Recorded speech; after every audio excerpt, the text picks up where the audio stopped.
In this lecture, we're going to talk about the rationality of religious belief. The claim of the critic is often that the religious believer does not have enough evidence to believe in God. So we're going to move through a typical kind of conversation and determine whether or not religious belief is rational, and if so, how. A typical argument might go like this. Belief in God isn't rational. Why? Because it's based on insufficient evidence. How many times has someone told you that you don't have enough evidence to believe in God, or they ask you what your evidence is? The assumption is that belief in God is not rational because it's based on insufficient evidence. But what do you mean by evidence? We might reply. Well, evidence means good arguments. That's what the critic says. Evidence means good arguments. It's wrong to believe anything without a good argument. And a lot of us have, I think, heard this sort of concern. You shouldn't believe anything unless you have a good argument. You should be rational about everything, and you shouldn't believe anything without a good argument, so you should not believe in God without a good argument. Now, the response is naturally this. Then I'm afraid all of your beliefs are wrong. Now, how could that be the case? This is the evidentialist argument against theism. So the person who's giving the argument we've seen up to this point, who says belief in God is not rational, is giving a version of the evidentialist argument against theism. The first premise is this: it is wrong or irrational to hold important beliefs without good arguments. Second premise: religious believers form important beliefs about God without good arguments. Therefore, religious believers are wrong or irrational for believing in God. You'll note that the two premises do lead to the conclusion. So if you want to take issue with this argument, you would either have to take issue with the first premise or the second premise, or both. We're going to take a look at the first premise. Is it wrong or irrational to hold important beliefs without good arguments? I think that's the key premise. That's the key assumption. That's the one we're going to take a look at. There are all kinds of things that you and I believe without good arguments. And so this sort of evidentialist argument is based on such a misapprehension. The idea is that everything we believe in we can give good arguments for, but that's not true at all. So look at this list of beliefs that you and I hold, and every one of them are beliefs that you and I would say are certainly things that we know. And these are beliefs for which we can give no argument whatsoever. First of all, we'll start at the top and go clockwise. The belief that other people exist. For instance, you believe that I'm a person who exists, who's different from you. But there's no good, non-circular way to argue for that, is there? You could say, well, I'm hearing your voice, or you've written emails, but you know that it's certainly possible that, like we think about computers or AI or animals maybe, that there are activities or actions, but there might not be thinking the way you're thinking. In other words, I might not be a conscious being at all. It's also possible that you and I are in the matrix, that we are everything that or I shouldn't say you and I, because we're questioning whether I exist, but it's possible you are in a matrix, that all the experiences you're having right now of my voice and the experiences you've had of me as a professor are being fed into you by a supercomputer. So the belief that other people exist is a natural belief. It's one that we hold very strongly to. I think it's something that we know. But there actually is not a good non-circular way to make that argument. Likewise, why do you believe that your memory beliefs are ever reliable? For instance, I remember having chicken noodle soup for lunch today. And how do I know that that's reliable? Well, I could say I remembered in the past having memories, and then they were confirmed, right? Or I remembered yesterday evening, I remembered having chicken noodle soup, and I was right about that. Well, how would you know you're right about that except for by using your memory? So there's no way for us to establish that memory beliefs are ever reliable except for by using our memory. And that is a circular argument. We're assuming memory beliefs are reliable in order to prove that memory beliefs are reliable. Likewise, inductive reasoning. Inductive reasoning is of the sort where you say, because this has happened in the past, it will happen in the future. And so if you believe that, because every time I drink water, it's healthy and it slakes my thirst, I believe that will happen in the future. Every time I hit my hand with a hammer really hard, it hurts. So if I hit my hand with a hammer really hard in the future, it will hurt. That's inductive reasoning. But how could we argue for that? It would be, well, every time in the past that I have hit myself with a hammer, and then I did it again, it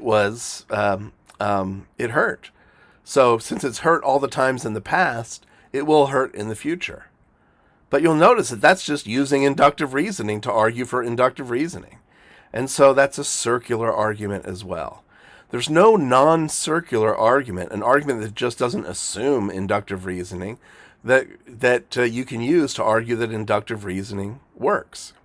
The same thing is true with deductive reasoning, where you say 1 plus 1 is 2, 2 plus 2 is 4, and therefore 1 plus 1 plus 2 plus 2 is equal to 6.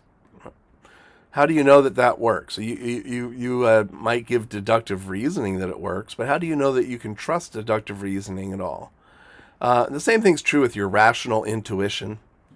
Something can't be the opposite of itself. There's no such thing as a square circle. Your introspective beliefs, these are beliefs about your beliefs. So I believe that the Eagles game is on TV right now. Well, how can I argue that my introspective beliefs are ever correct? I might reference other introspective beliefs that I've had, or I might reference memory.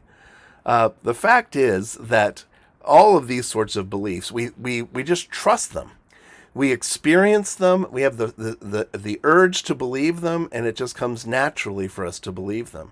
So these sorts of beliefs, your belief that I exist, your memory beliefs, your perceptual beliefs, your inductive reasoning, deductive reasoning, your rational intuitions, and introspective beliefs, you have a certain experience and it just generates belief in you and it feels right.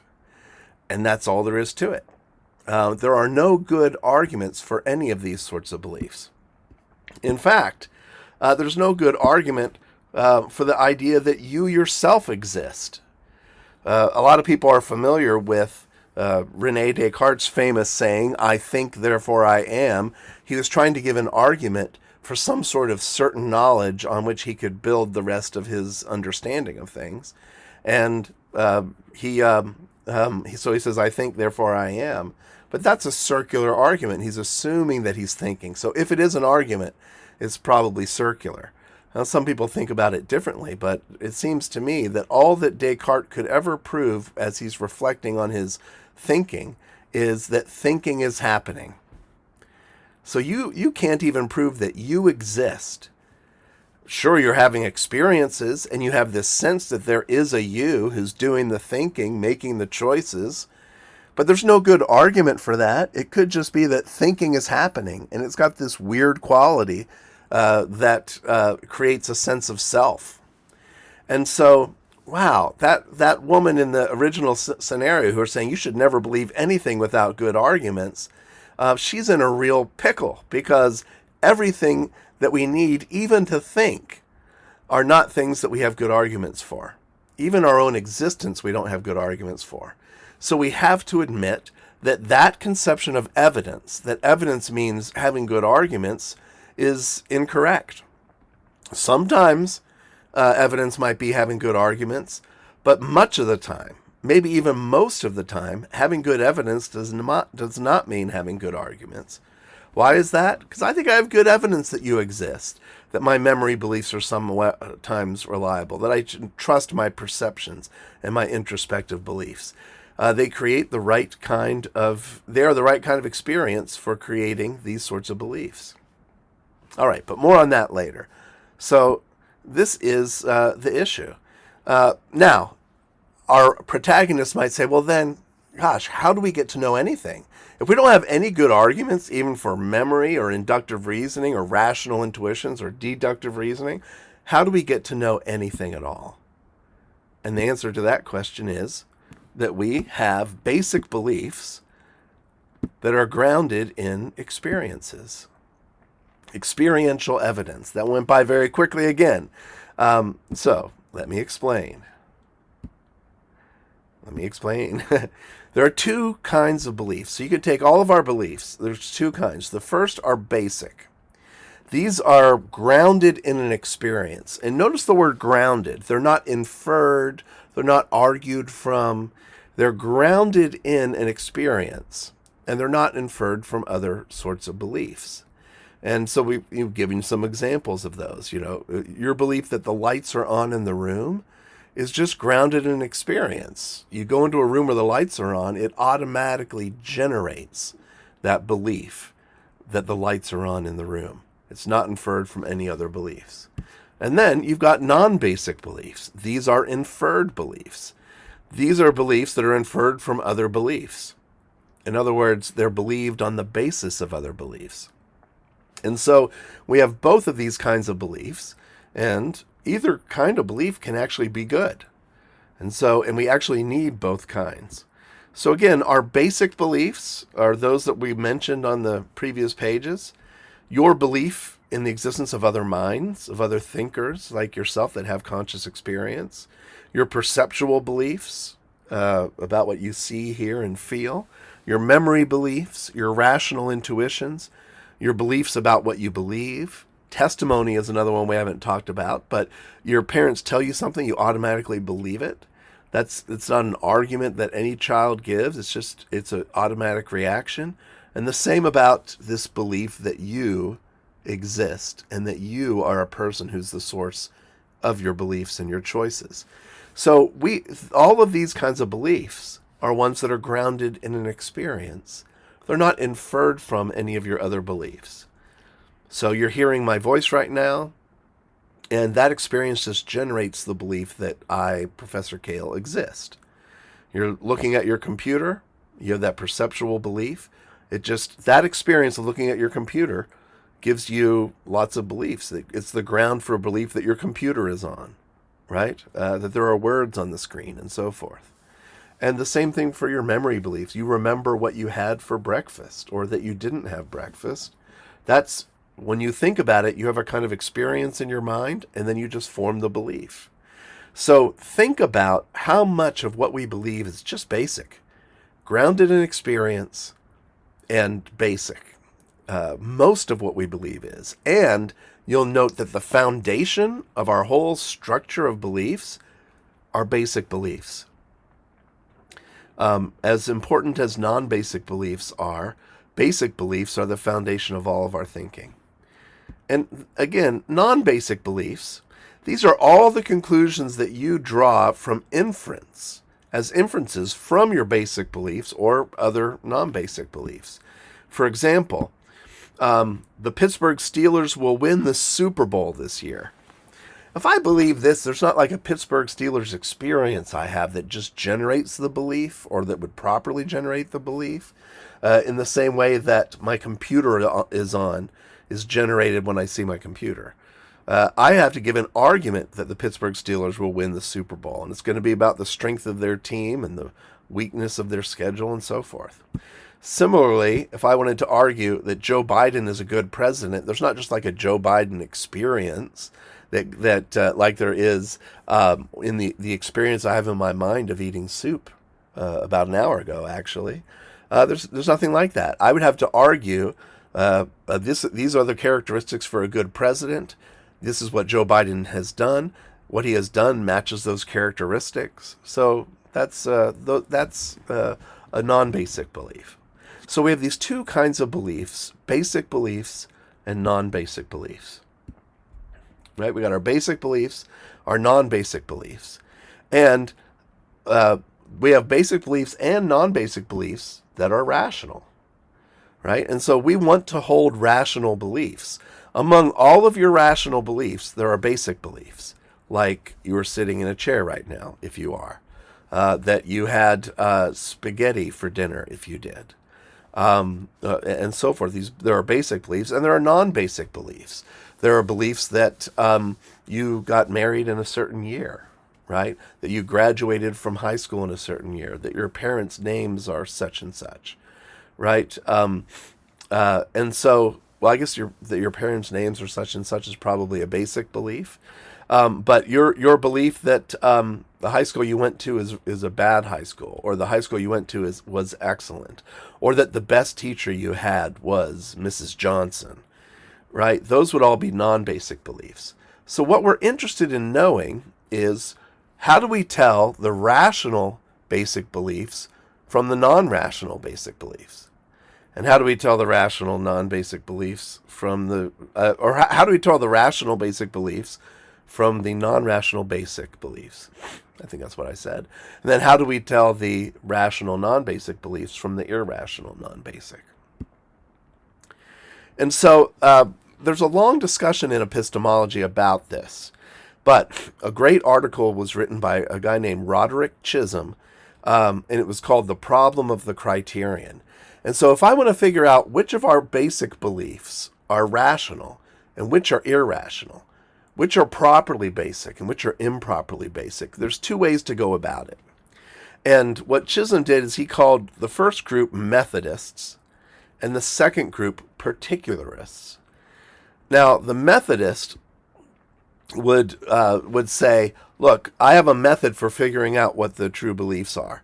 And they would come up with a principle, kind of from thin air, right? You should only you only know something if it is certain or incorrigible. You know, if it's impossible for you to doubt it and it's impossible for it to be false. So you might come up with a principle, and then you start judging different kinds of knowledge against the principle. But note that the principle itself doesn't fulfill the principle. The principle that you only know things if they are certain or incorrigible, you know, if you can't help but believe them, or if it's impossible for them to be false. Where did that come from? I'd have to give an argument for that. That belief itself is not incorrigible. It's not certain. And so it's just a random principle people put out there for what's required for knowledge. Now, the other way of going about figuring out what the principle for knowledge is and what kind of basic beliefs are acceptable and which aren't is the particularist approach. And this is where you do kind of what I've been doing in this lecture. I gave you that in that circle, all kinds of beliefs that clearly are rational. The belief that you exist is clearly rational. You would never, I would never go to my wife and say, oh, one of my students, she's so irrational. She believes that she exists, you know?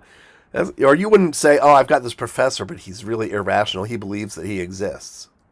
And so it's very clear that the belief in my own existence, the belief in other people's existence, those are particular cases of knowledge, right? And so that particularist question is this. If all these beliefs are rational, here's good examples of beliefs that are rational. And here I'm just focusing on the basic beliefs, right? The ones that are grounded in experience. If we assume that all of these beliefs are rational, and it's not much of an assumption. I mean, I can't imagine that you would accuse me of being irrational for believing any of these things. And we have to believe them in order to do any kind of thinking. So, all of these beliefs on this screen, all these kinds of beliefs are rational.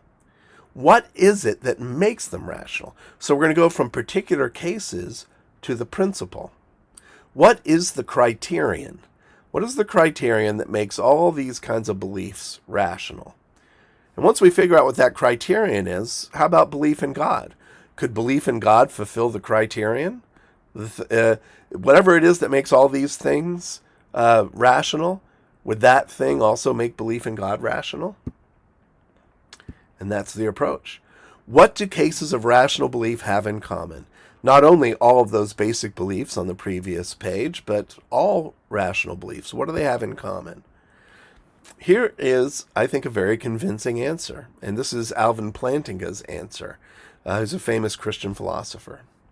All rational beliefs seem to have in common that they are formed by properly functioning cognitive faculties.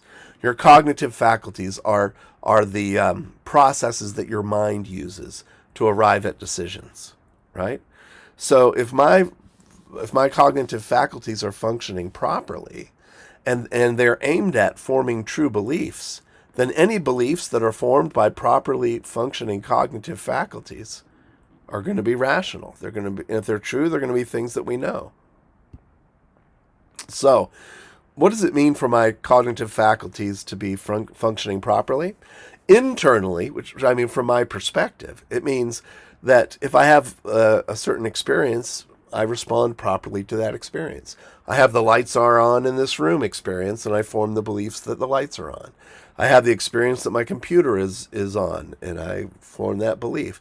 I have the experience that I had soup for lunch, and I form the belief, right? So that's from an internal perspective, my cognitive faculties will function properly if I respond properly given the experiences that I've had.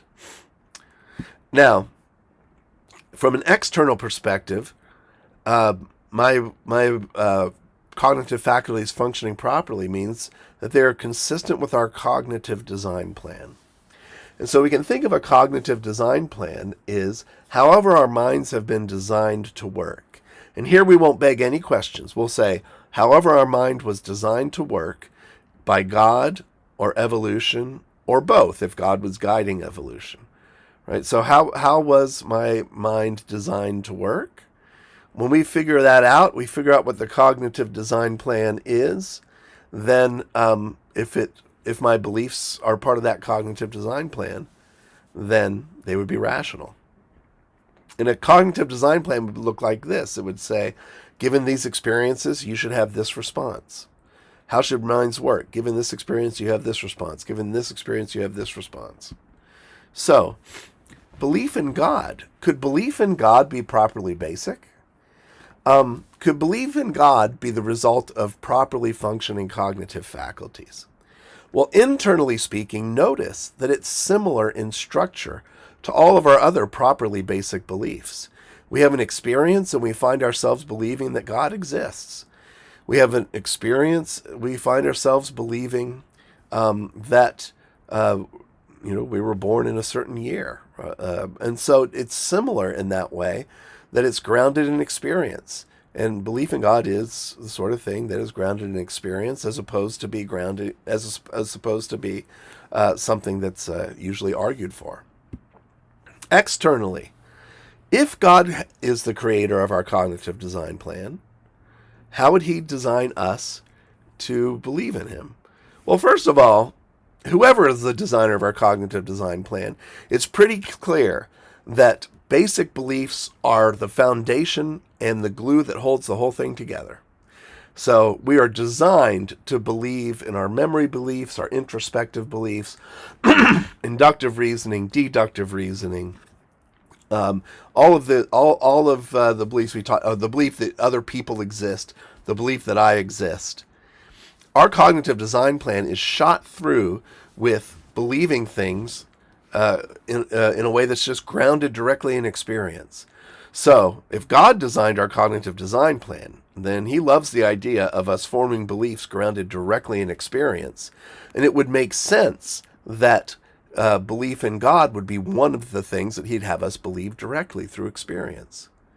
We can see the evidence throughout the cognitive design plan that that's the way our cognitive faculties have been put together. But also think about this. If we've been created by a God who cares about whether we know him, and who requires us to do certain things, and actually expects us to believe in him, then it has to be the case that everybody will have an opportunity to know that God exists.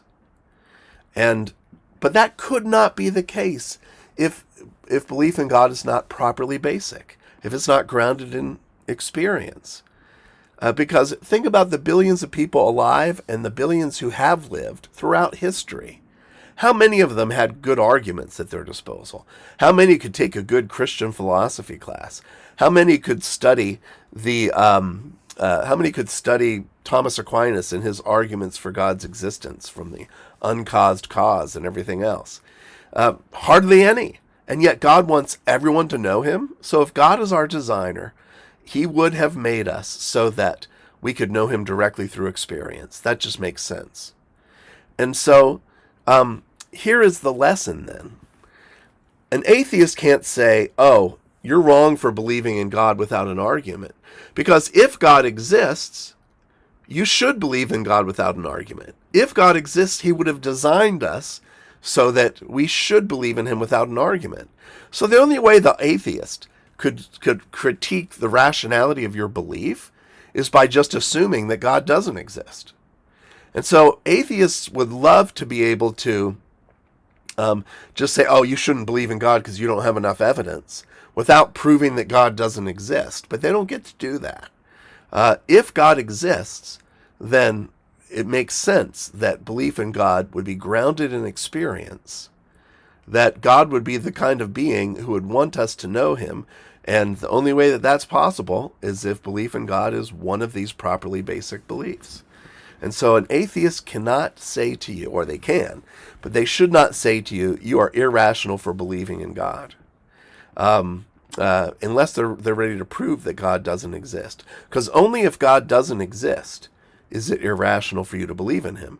Because if God doesn't exist, then the cognitive design plan may not be such that we would form a basic belief in God based in experience.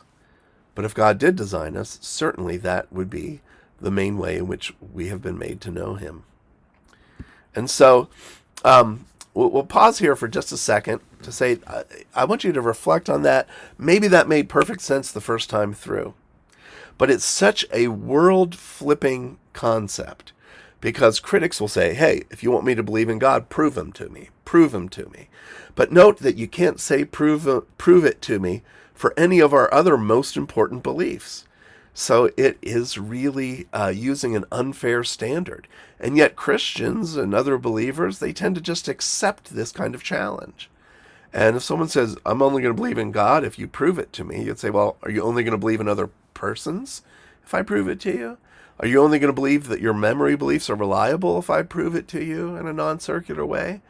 You're putting a standard on belief in God that you don't put on any other of our basic beliefs. So I just wanted to pause there and say this is such an important revolution in thinking about knowledge itself and in thinking about the knowledge of God. Now, what I've said then is this: belief in God is properly basic. In other words, when you believe in God directly through experience, you're proper and rational to do so. But this doesn't mean that beliefs in God, any more than memory beliefs or those other kinds of basic beliefs, are unassailable. It doesn't mean that there are things that you definitely know. They can be defeated. You can lose your rationality or your justification for those beliefs. So, we're not saying that they're infallible. All properly basic beliefs can be defeated. This happens to me all the time. I remember something about my wife and I when we were dating, and she says, that didn't happen that way. And she tells me it didn't happen that way for various reasons. And I realize, oh, my memory was wrong.